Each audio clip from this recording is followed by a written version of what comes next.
In 1854, a young English aristocrat drowned in the South Atlantic.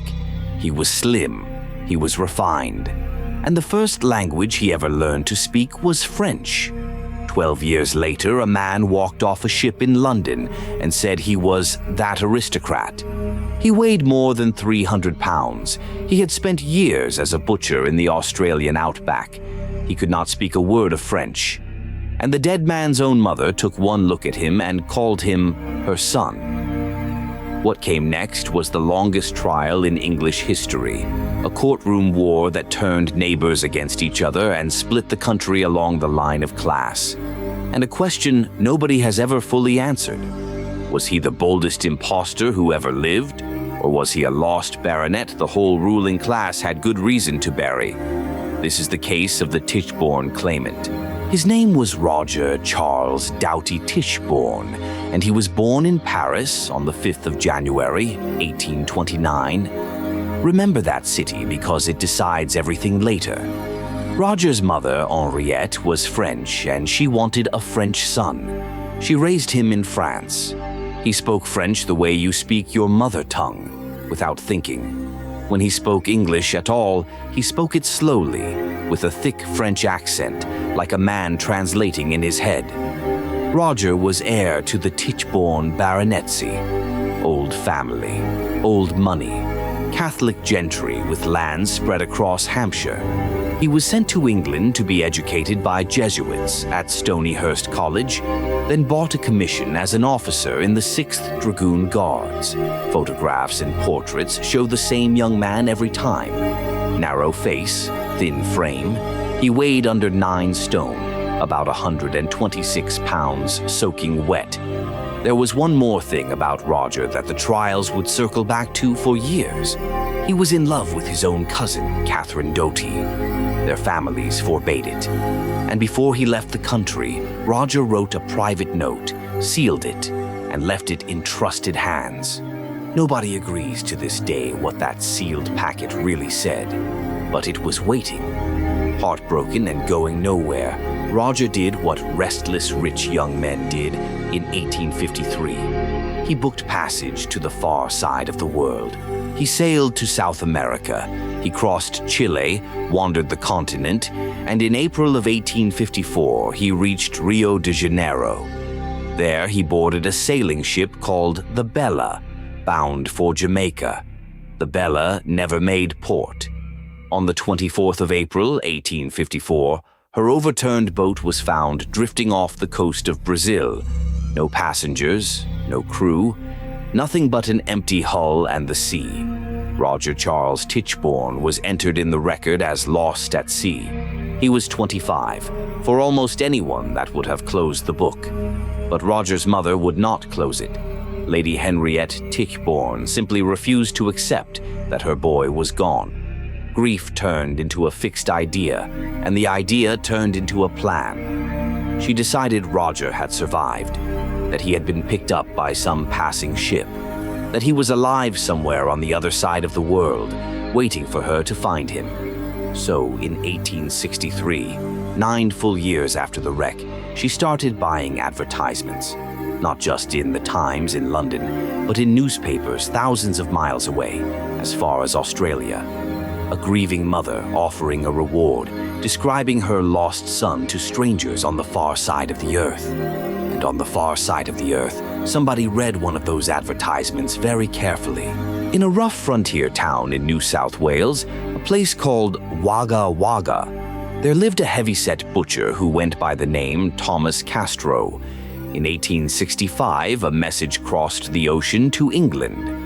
This butcher, this Australian tradesman named Castro, was actually the missing heir, Roger Tichborne. Look at the two men side by side and none of it works. Roger was slim. Castro was huge. Roger had been raised speaking French. Castro spoke rough, plain English and nothing else. Roger was a polished young cavalry officer. Castro was a frontier butcher with unpaid debts and a bad reputation for money. But Castro had one thing that outweighed every objection. He was willing to stand up and say the words, "I am Roger Tichborne. I am not dead." In September of 1866, the claimant took ship for England, and he did not come alone. Traveling with him was an old man named Andrew Bogle, a former servant of the Tichborne family, once an enslaved man in Jamaica, who had known the real Roger in the flesh years before. Bogle looked at this stranger and accepted him, and Bogle would keep on believing, quietly and stubbornly, to the end of his life. But before the claimant ever presented himself to the family, he did something strange. He went to Wapping, in the docklands of East London, and started asking around after a family called Orton, butchers from Wapping. It was a name that would follow him into the dock, Arthur Orton. Everything now hung on one witness. Not a lawyer, not a servant, the mother. In January of 1867, Lady Tichborne agreed to meet the man calling himself her son. They met in Paris in a room at the Hôtel de Lille. Picture it, because the details matter. The claimant was not standing to greet her. He was lying in bed, claiming to be ill, his face turned toward the wall and away from the light. An old, sick, grieving woman came into that dim room, looked at the back of a 300-pound stranger she could barely see, and announced that this was her Roger, her son, home from the dead. Maybe she had wanted it so badly for so long that wanting was enough to make it true. She settled an income of £1,000 a year on him on the spot, and her word changed the whole shape of the case. Because if the dead man's own mother swore on sight that he was real, who was anyone else to argue? Then, in March of 1868, Lady Tichborne died, and her death took away the one person in the entire family who wanted him to be Roger. Everyone else was already certain. To them, he was a swindler reaching for an estate that was never his. If he wanted the title and the land and the fortune, he would have to prove it in front of a jury. This is the point where a private family quarrel became a public obsession. Because the harder people looked at the claimant, the less possible he became. Start with the body. The real Roger had weighed under 9 stone. By the time this went to court, the claimant weighed over 24 stone, north of 330 pounds. People change over 12 years. They do not swap out their entire skeleton for a bigger one. Then the language. Roger Tichborne's first language, the one he dreamed in, was French. The claimant could not manage a single sentence of it. Not a greeting, not a word. Then the schooling. Roger had been taught by Jesuits at Stonyhurst. The claimant could not place the poet Virgil. He mixed up Latin and Greek. Every trace of an expensive classical education had somehow vanished from his head. And then the body again. Men who had known Roger remembered marks on his skin, tattoos, small private details. The claimant's skin was bare. Weigh it all together and it points one way. And yet, thousands of ordinary people looked at the very same evidence and decided, for their own reasons, to believe him anyway. The first great battle opened in the Court of Common Pleas on the 11th of May, 1871. On paper, it was a civil suit. The claimant was suing to take control of the Tichborne estates. In practice, the family had put a stranger on trial for his own identity. It ran for the better part of a year. Old servants, fellow soldiers, school friends, and relatives filed one by one into the witness box. Each of them asked the same brutal question. Is this him, or is this not him? And piece by piece, the claimant's story came apart in public. His memory failed in the wrong places. The French was still missing. The body was still wrong. Worse, when the questioning turned to Roger's old romance with Catherine Doughty and that sealed packet, the claimant said things about her under oath that no gentleman who had loved her ever would. The room turned cold. Whoever this man was, he did not remember Catherine the way Roger would have. By the 4th of March, 1872, the jury had heard as much as they could stand. They signaled they were ready to throw the claim out. The case collapsed, and the moment it collapsed, the claimant was arrested where he stood and charged with perjury. He had sworn on oath, again and again, that he was Roger Tichborne. Now the Crown was going to prove, in open court, that every word of it was a lie. The family thought that would be the end. They had completely misread the country, because by now the Tichborne claimant was bigger than one fat man in a courtroom. He had become a cause. To huge numbers of ordinary British people, this was never a story about fraud. It was a story about them. Here was a working man, a butcher, a tradesman, being ground down by rich aristocrats and their expensive barristers for daring to claim what he said was his by right. On one side, the Catholic gentry and the whole weight of the establishment. On the other, the common Englishman. People knew which side they were on before they heard a word of evidence. Crowds packed into halls to roar his name.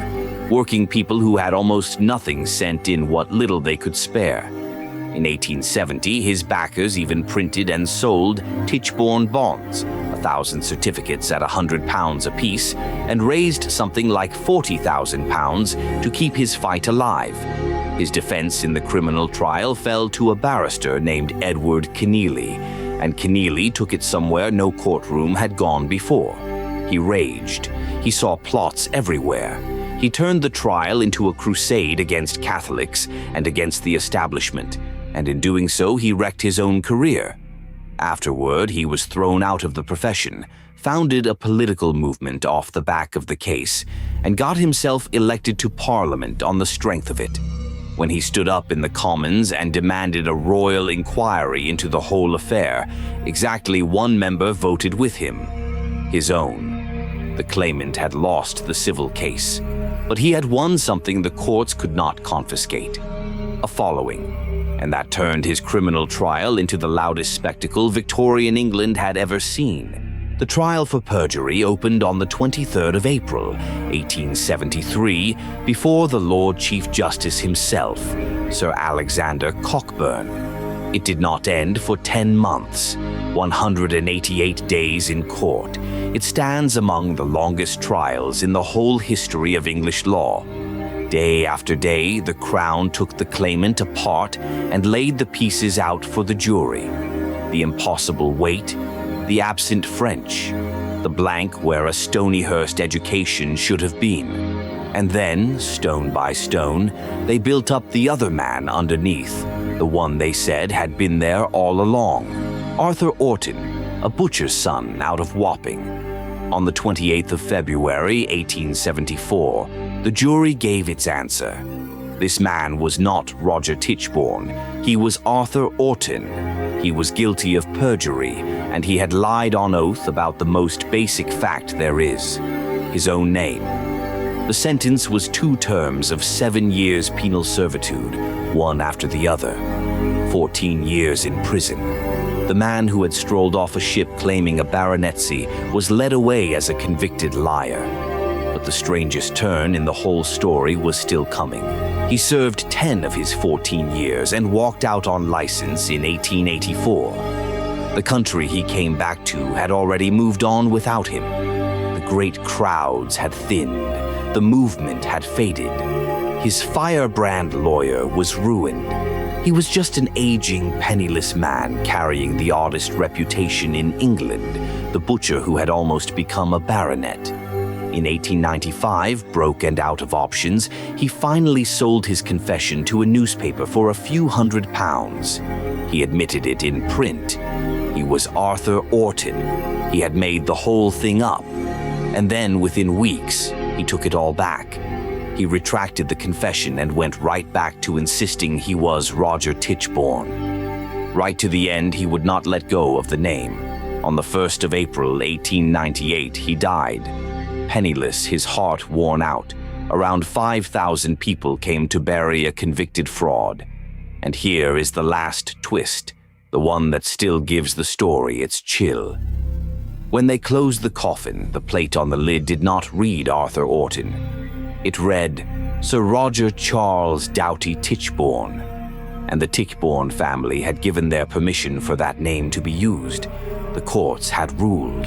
The verdict was on the record. He was Arthur Orton, a butcher from Wapping, and everyone said they knew it. And still they lowered him into the ground under the name of a dead aristocrat, as if, even then, standing over the grave, no one was completely certain who they had just buried.